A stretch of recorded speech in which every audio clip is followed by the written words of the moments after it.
Students और जो भी इसे देख रहे हैं उनके लिए आज मैं लेके आई हूँ डिसोशिएटिव डिसऑर्डर। अब डिसोशिएटिव डिसऑर्डर क्या होता है? एक भूलने की बीमारी होती है, जैसे कि आपने सुना होगा ना कि इसमें जो पर्सन होता है वो अपना नाम और अपनी जगह और अपनी मेमोरीज को भूल जाता है। तो वो भी कितने प्रकार के होते हैं, क्यों होते हैं, इसके लक्षण क्या होते हैं, इसको कैसे पहचाना जा सकता है, इसके क्या ट्रीटमेंट हो सकते हैं, तो आज हम यही देखेंगे। ठीक है, तो चलिए स्टार्ट करते हैं। हिंदी इंग्लिश दोनों में ही नोट्स दिए हैं, आपको जिसमें भी सही लगता है आप उसमें नोट्स ले सकते हैं, अपनी नोट्स बुक में बना सकते हैं इसको डाउनलोड करने के बाद। ठीक है, तो जो डिसोसिएशन होता है वो क्या होता है? एक मेंटल प्रोसेस होता है। देखिए ये भी लिखा हुआ है ना कि एक मानसिक प्रक्रिया होती है। डिसोसिएशन का मतलब होता है पृथक आइसोलेशन, मतलब अपने को अलग कर देना, अलग थलग हो जाना।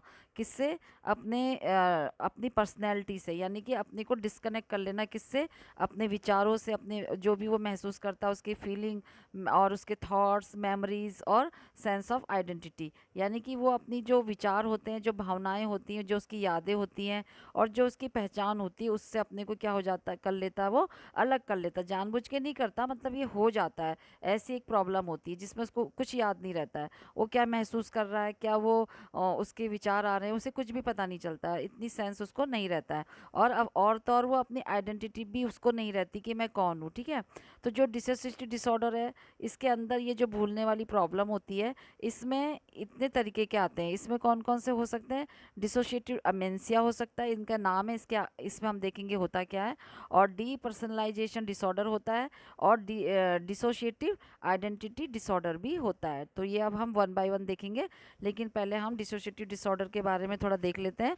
जो पीपल जो होते हैं एक्सपीरियंस करते हैं traumatic event will often have some degree of dissociative during the events itself or in following hours, days और weeks। ठीक है, जो लोग किसी दर्दनाक घटना का अनुभव करते हैं, यानी कि कभी उनके जीवन में कुछ ऐसी दर्दनाक घटनाएं हो चुकी होती हैं, ट्रॉमेटिक इवेंट जिसे बोलते हैं। ठीक है, तो उनमें से वो क्या करते हैं, ये जो प्रॉब्लम होती है उनके साथ कुछ डिग्री, जो ये डिसोसिएशन होता है, यानी कि ये जो भूलने वाली प्रॉब्लम होती है, ये कितने लेवल तक होती है? कुछ समय तक का ये उनके कुछ जो इवेंट्स होते हैं वो कुछ आवर्स, कुछ घंटे तक भी वो उसको मेमोरी को भूल सकते हैं, या कुछ दिन तक या कुछ वीक तक का उनके दिमाग से वो हट सकती है। ठीक है, मतलब वो आइसोलेट हो सकते हैं, इससे उनको याद नहीं रहेगा। ठीक है, for example the event seems unreal, उनको क्या लगेगा, जो ये इवेंट थे वो अनरियल है, मतलब ये नेचुरल नहीं है। और the person feel detached from what's going on around them, और जो पर्सन होता है उसके चारों तरफ क्या चल रहा है उससे वो बिल्कुल डिटैच हो जाता है। यानी कि अपने को बिल्कुल वो जानबूझ के नहीं होता है, लेकिन वो उसे कुछ याद नहीं रहता, तो वो अपना अलग थलग सा हो जाता है। ठीक है, तो ऐसा लगता है उसको कि जैसे वो ये एक कुछ भी जो है वो एक टेलीविजन पे इवेंट चल रहा है, उसे कुछ महसूस नहीं होता है। ठीक है, इन मोस्ट केसेस, जो ज़्यादातर जो केस होते हैं डिसोसिएशन के, resolve without the need of the treatment, बिना किसी ट्रीटमेंट के ही वो जो होते हैं वो ठीक हो जाते हैं। लेकिन some people however develop dissociation disorder that require treatment, लेकिन जो कुछ लोग होते हैं जिनमें कि ये डिसोशिएटिव डिसऑर्डर डेवलप हो जाता है। डिसोशिएटिव मतलब भूलने वाला, जो अलग थलग रहने वाला जो प्रॉब्लम होती है, ये इनमें उनको बिना ट्रीटमेंट के नहीं सही होगी, इसमें उनको ट्रीटमेंट की ज़रूरत होती है। ठीक है, जो डिसोसिएटिव डिसऑर्डर होता है वो कंट्रोवर्शियल होता है और कॉम्प्लेक्स प्रॉब्लम होता है। कंट्रोवर्शियल का मतलब क्या होता है? ये विवादास्पद जैसे होता है, मतलब वो किसी को लगेगा ये नाटक कर रहा है, या इसको झूठ बोल रहा है, इसको सब कुछ मालूम है, इस तरीके से उसको ऐसे लगेगा। तो कंट्रोवर्शियल भी हो सकता है। और एक जटिल, मतलब बहुत ज़्यादा बेकार, मतलब कठिन, दिमाग समझ में ना आने वाली प्रॉब्लम होती है, दैट नीड स्पेसिफिक डायग्नोज। इसलिए इसके लिए एक जो है स्पेसिफिक डायग्नोज की ज़रूरत होती है, पता लगाने की ज़रूरत होती है, ट्रीटमेंट की ज़रूरत होती है और सपोर्ट की ज़रूरत होती है। तो वो कौन करेगा? जो स्पेशलिस्ट लोग होंगे। इसलिए इजीली इसको डायग्नोज, यानी कि इसका पता नहीं लगाया जा सकता, इसलिए इस इजीली।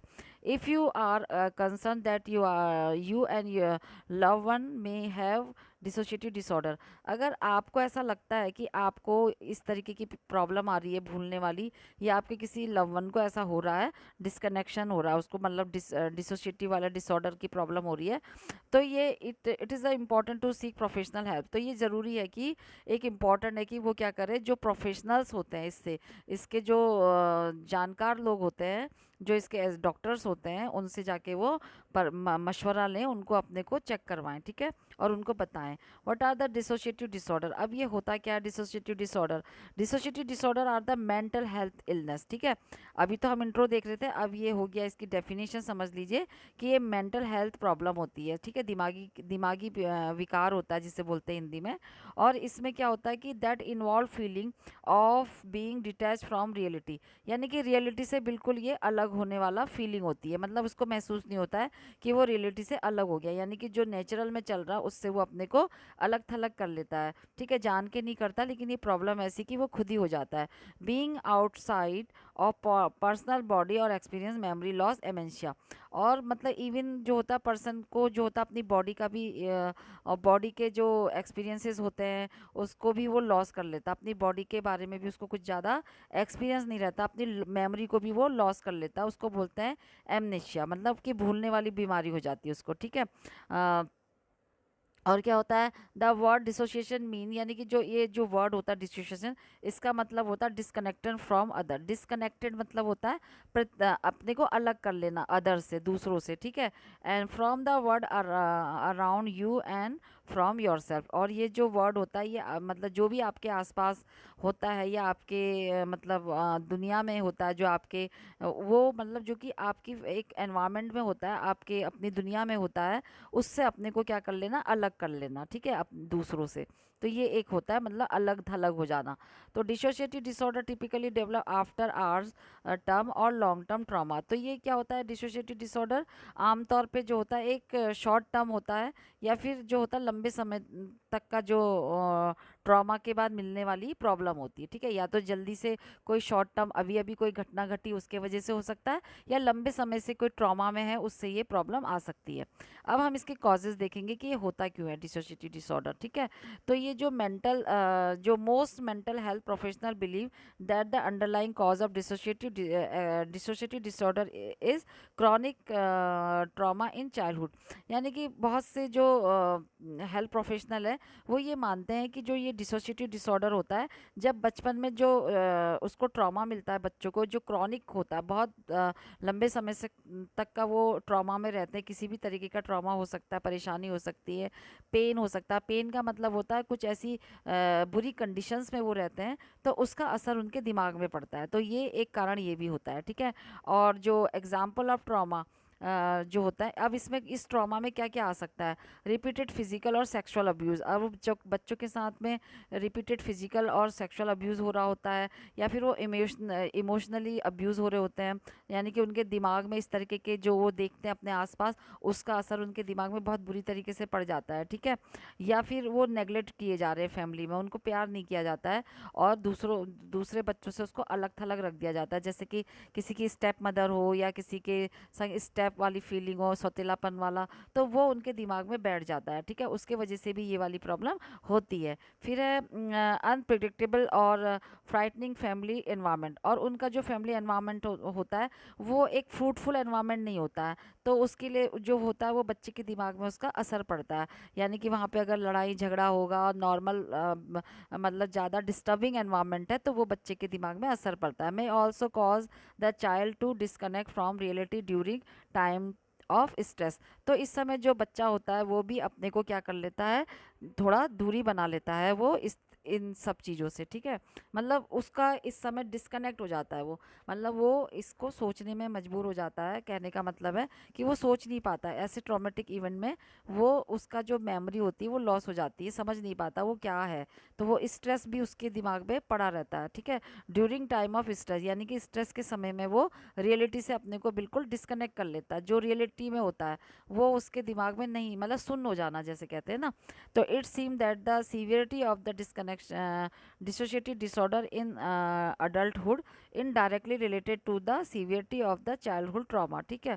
तो it seem that the severity of the childhood disorder, ठीक है, ये भी देखा जाता है कि जो चाइल्डहुड डिसऑर्डर में जो डिसऑर्डर होता है इन अडल्टहुड डायरेक्टली रिलेटेड टू, जरूरी नहीं है कि जो चाइल्डहुड में है, चाइल्डहुड में जो सीवियरिटी थी वो तो है ही है, उसका असर तो उसको पड़ ही रहा है, लेकिन जो उसके साथ साथ डायरेक्टली जो होता है सीवियर अडल्ट, जो अडल्टहुड में भी जो उसको डायरेक्टली कुछ ऐसे ट्रॉमा मिलते हैं जो चाइल्डहुड के होते हैं, तो उसका भी असर उसके दिमाग में होता है।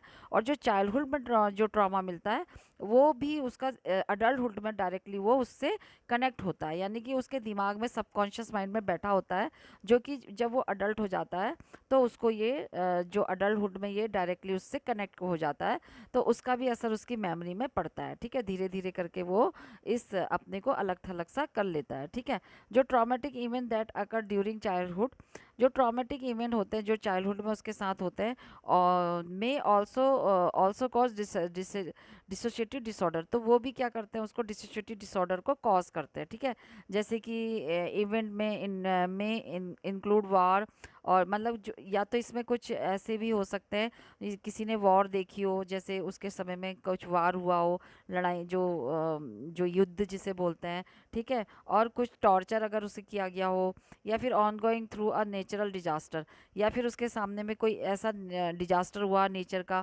फ्लड वगैरह, तो वो भी उसके दिमाग में इसका इम्पैक्ट पड़ता है और वो डिसोसिएटिव डिसऑर्डर को कॉज करता है। ठीक है, ये होता है अडल्टहुड में, जो कि वो अभी रिसेंटली उसने ये सब चीज़ को फेस किया है, जैसे वॉर हो गया, टॉर्चर हो गया, या फिर कुछ ऐसे डिजास्टर वगैरह जो नेचुरल डिजास्टर है उससे उसने अगर सफ़र किया है, तो वो अडल्टहुड में भी इसका असर पड़ता है। ठीक है, तो चाइल्डहुड ट्रॉमा का असर अडल्टहुड में भी देखने को मिलता है, जबकि उन्होंने ट्रॉमा से बच्चों ने झेला होता है। ठीक है, ये भी एक कॉज होता है। तो जो ट्रॉमेटिक सिचुएशन में इंक्लूड, अब ट्रॉमेटिक सिचुएशन में क्या क्या आएगा, रिपीटेड फिजिकल, मेंटल और सेक्सुअल अब्यूज आएगा। ठीक है, बार बार जो उनके साथ फिजिकल टॉर्चर किया जा रहा है, उनको मेंटल अब्यूज़ किया जाता है, सेक्सुअल अब्यूज़ किया जाता है, वो उनके दिमाग में उसका असर पड़ता है। और अगर किसी के संग कोई एक्सीडेंट हो जाए, ब्रेन इंजरी हो जाए, या फिर नेचुरल डिजास्टर जैसे अभी हमने देखा था, मिलिट्री कॉम्बट हो जाए, यानी कि वही जो वार वगैरह होता है ना, युद्ध, और being a victim of a crime, और क्या होता है कि अगर वो किसी क्राइम का विक्टिम हो जाता है, कोई ऐसा प्रॉब्लम हो जाती है जिसका कि उसको उसको विक्टिम बनाया जाता है, तो उससे भी वो उसके दिमाग में असर पड़ता है। ठीक है, तो ये तो उसके कॉजेज